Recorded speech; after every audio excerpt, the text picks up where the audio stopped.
If you're like me, you just missed arguably the biggest snafu in the history of the precious metals markets. We'll discuss what happened in this video as we explore.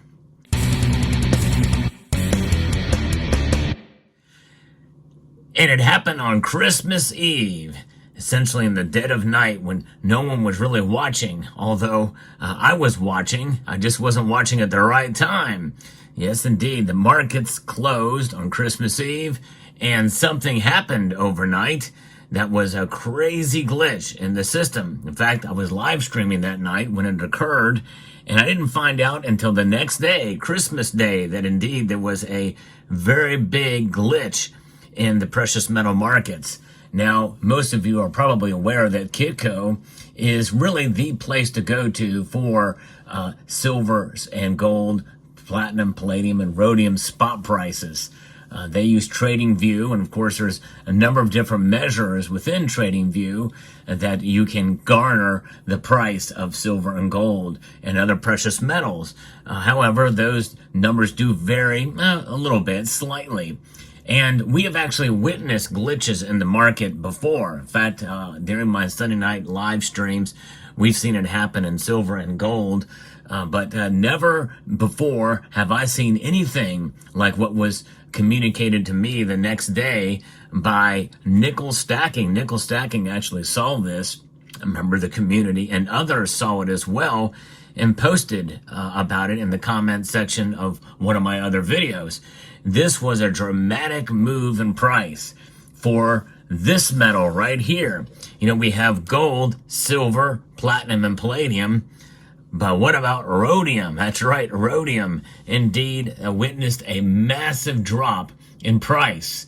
I'm going to tell you what that drop was and why it was so intriguing here in a moment. But indeed, really, all we can do is constitute it as a glitch. I actually did some research on it after I was told about this by, again, nickel stacking and several other members of the community, and I could not find anything on it. In fact, as I record this video, actually rhodium is up substantially. But I think during that time it was trading for about $4,900 an ounce. If I'm not mistaken, it's kind of fallen and now it's creeping back up again. But of course, it's really tough because the rhodium market does not trade very often at all. And it only trades in $25 increments. That's all you will see. You will see it move in $25 increments. And so some of these numbers and the reliability of the rhodium market, I don't think is quite as common and frequent and reliable, I think, really in a sense, as other markets because, well, look at the spread between rhodium's bid and ask prices. It is the highest of all the tracked precious metals for rhodium. It's an interesting metal indeed. I'm going to get into rhodium in a moment. But first, let's talk a little bit about what happened in the markets. You know, rhodium is now trading, as I record this video, at $4,850 an ounce. And I think it was higher than that. I think it was close to $5,000. I thought it was like $4,950 an ounce on Christmas Eve, but I could be wrong. But it fell to about $975 an ounce. That is the biggest drop, and the spread between those metals is $450 between the bid and ask price. For comparison, well, these other metals, you will see silver trade at about $1 difference. And usually it is $1. Sometimes it widens during fluctuating markets, which sometimes occurs, and you see that spread widen. Very rarely does it narrow. And so it trades at a dollar's worth of difference. I'm sorry, a dime's worth of difference for silver, a dime's worth of difference, 10 cents. It's gold that trades $1 between the two metals, $1 for gold and 1 dime for silver. Platinum is $10 and palladium right now is at $40, but that can widen dramatically as well, and given the nature of these markets. So the spread between the bid and ask price varies depending on the metal, with silver having the smallest spread of 10 cents. But nonetheless, palladium is at $450, at least right now. There's been times when it's been much wider than that. In fact, if you were to try to sell an ounce of rhodium right now, my guess is probably most dealers would not even entertain such an offer, and the very few who would give you a percentage or several percentage back of the bid price. And we're talking probably well under $4,000 you could get for an ounce of rhodium right now, especially when it was trading in the ask price for almost $30,000. If you want to see, I'm going to link to the end screen of this video a playlist of my story about this 1 ounce rhodium bar and the journey from a very humble beginnings in terms of its price of under $1,000 an ounce from which it was purchased to over $30,000 an ounce, and why I didn't sell it and why I have no regrets on not selling it. Yes, indeed. So you'll see that at the end screen of the video. But, you know, these metals and the markets that they see, well, you can see wild movements.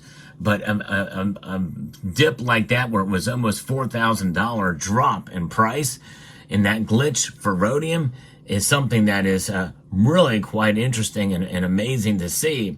Now, could you have taken advantage of that? No. More than likely, since it occurred over a holiday weekend especially, any places that did sell these bars likely did not show a price reflecting that big of a drop. You know, more than likely, some of these places that do sell it, more than likely, and for any precious metal, just in case there's a glitch like that, they probably have safeguards where it won't fall below a certain amount. And probably so, even with the hedging that they've got going on, they cannot absorb only so much of a drop.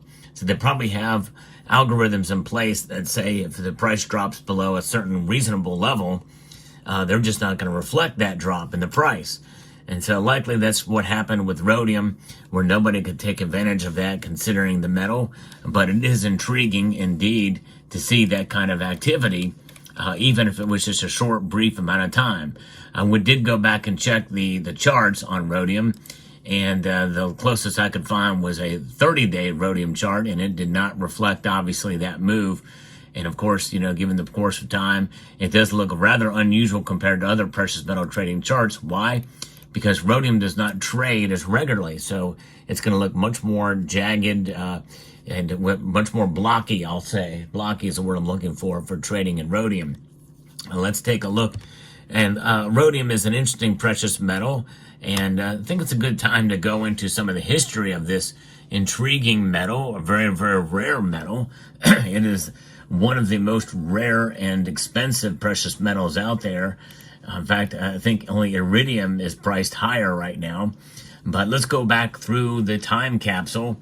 On Christmas Eve in the year 1800, English scientist William Hyde Wollaston found a piece of nearly pure platinum ore that was purchased and smuggled from the Spanish colony of Nueva Granada, which is in Colombia today. And he bought it essentially for $1,051 in 1800, which would equate to about $23,200 today. He had high hopes, believing he could create a new chemical process that would make the solid ore a malleable platinum. The sample had secrets of its own, a new rare metal previously unknown to science. Today, it's the most valuable of the precious metals on the planet. Well, of course, it was. On the ones tracked by the markets, it is. But I think iridium is trading a little higher.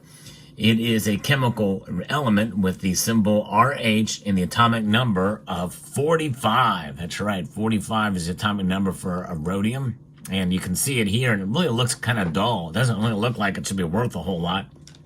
But indeed, it is.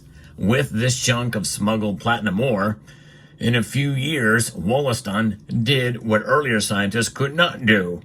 He achieved a chemical process that isolated platinum and rendered it malleable.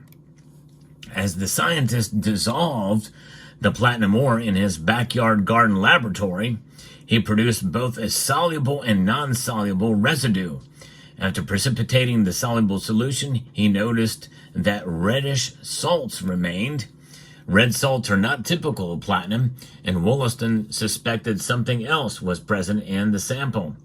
In 1803 and 1804, Wollaston announced that with the sample of platinum ore, he discovered two other precious metals. One he called palladium, and that's this metal right here. And you can see it is a very different even looking than platinum. But yes, it's chemical metal here, chemical element palladium.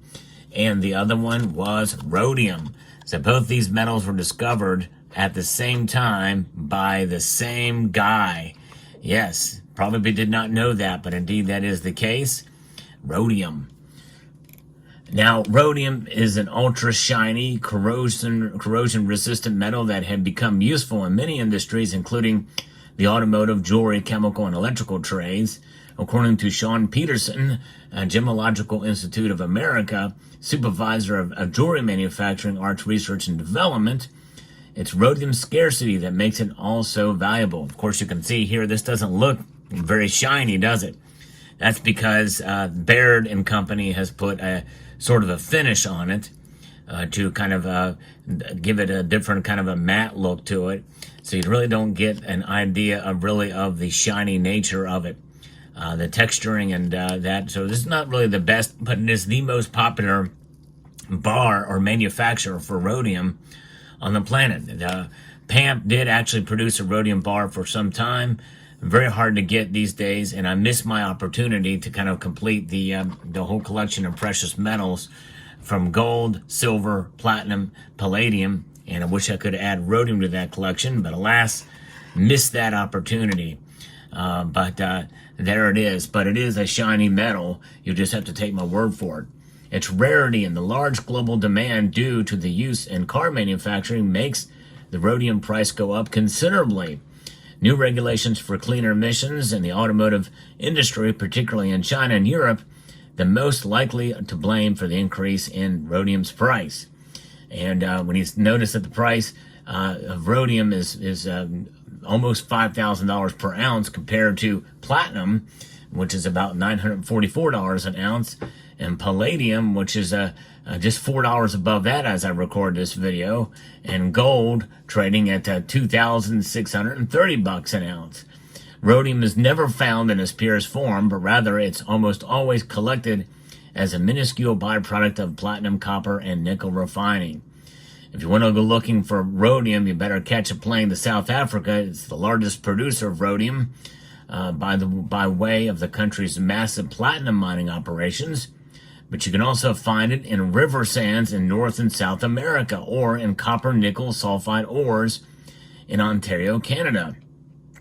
Wollaston called one of the new metals rhodium, rooted in the Greek word for rose, rhodon, because of the reddish salts that he had dissolved in the aqua regia, which, as you know, it's a yellowish orange fuming liquid so named by alchemists because it can dissolve the noble metals gold and platinum. Rhodium is part of the platinum group metals, which is considered one of the noble metals, which means it does not react to anything else. And that really is true. It's pretty amazing the platinum group metals are. They also are fairly dense, and rhodium is, I think, is a denser more than palladium, but not quite as dense as platinum. There are 6 platinum group metals: rhodium, platinum, palladium, which was discovered from the same samples, but at near the same time. It was a year before the discovery of rhodium. Ruthenium is also a platinum group metal, and then iridium. And iridium is denser than platinum. Platinum is the densest of the metals that are tracked in the trading platforms, and the only other metal that is more dense than osmium, and some could make an argument that they are the same, or that iridium is more dense, but I think osmium is technically more dense, and I do have a sample of that too, but I don't have any iridium. Iridium is the most expensive of all the metals right now. They have similar characteristics and are most often found together in nature. Like gold and silver, they are also precious metals. Some of the key traits that precious metals share are the allure, workability, durability, and rarity, according to Peterson. And so yes, and it isn't really a harmful metal, by the way, and that's the nature of most platinum group metals, is they don't react, which means they don't cause a reaction either. So that's kind of nice. After large sediments of platinum ore were found in Transvaal in South Africa. Since that time, there's never been concrete evidence of harm to humans, especially since they're highly unlikely for humans to come into direct contact with a substantial amount of rhodium. So, yes, it is a big catalyst as well, too. And it's not the easiest metal to work with, but it's mostly used as a plating material. So there that is. So rhodium is an amazing metal. I'm glad I have an ounce of it still in my stack here. But unlikely that I'll get any more. But I would love to be able to get a PAMP rhodium bar. I think that would be nice to be able to have one of those. But the price would have to fall even more than it is now in order for me to find that, if I can even get one of those. Let me know what your thoughts are about this major glitch. Just one of those things, but it's a pretty amazing little piece of precious metal trading history. And do you know of any other time when there was a bigger glitch than that? If so, put it in the comments section down below. Hope you found this video informative, insightful, and educational. I'd like to extend a multitude of gratitude to you all for taking the time to watch, and encourage you to please rate, share, comment, and subscribe.